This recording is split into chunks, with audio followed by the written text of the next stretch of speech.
Assalaamu calaykum. Weligaa ma ku yidhi qof saaxiibkaaya ama meel aad ka wada shaqaysaan ama si uun aad isku barateen walaal waxaas ma iga caawin kartaa? Kadib ma ugu jawaabtay haa. Deetana wixii ma iska ilowday. Aad caawisida aad lahayd baniyadaada ma ka baxday ileen ihtimaam weyn ba maada siinin ama waqti ma kuu qaadatay waqtiyo badan habeeno beri dambe beri kale waa siin doontaa wixii saad u leedahay ama waad ka caawin doontaa adoona qiimeynin qofkaas dhibkiisa intuu u leegyahay ama martabada qofkaas uu joogo. waxaan akhriyay qiso yar oo arrintan ku saabsan.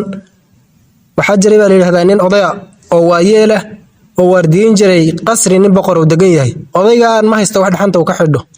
habeenaha ka mid ah iyadoo dhaxan badan dhacaysa waxaa bannaanka uga soo baxay ninkii boqorka ah. wuxuu arkay odaygaan dhaxanta la rafaadsan. wuu waraystay wuxuu yidhi aniga ma haysto waxaan wado. wuxuu ugu jawaabay boqorkii haddaan gelayaa qasriga waxaan kuu soo dhiibayaa wax dhaxanta aad ka xidhato. misna boqorku waa iska iloobay gelidda qasriga uu galayba ilaan isaga dhaxan ma hayso dhaxantu waxay haysaa maskiinkan yar. odaygii isla habeenkiiba waa dhintay.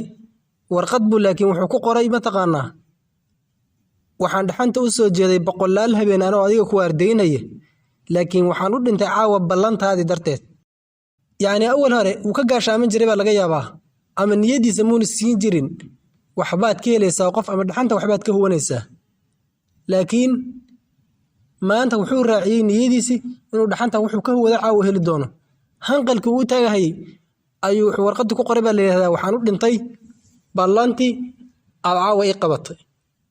inteena badan markaanu qof qiimeynayna kuma qiimayna marxaladdu asigu joogay laakiin waxaan ku qiimaynaa marxaladda markaa inagu aan joogno. waxaa laga yaabaa qofkaas aad ballanta u qaaday inuuna isaga sugi karinba waqtigaad adiga ku simayso aad isleedahay adiga wax sii adigana aad u arkin wax weyn oo dhibay leen adiga dhib kuma haysto. qofka marxaladiisa aynu ku qiimayno yaana ku qiimayna inaga marxaladeena. Assalaamu calaykum.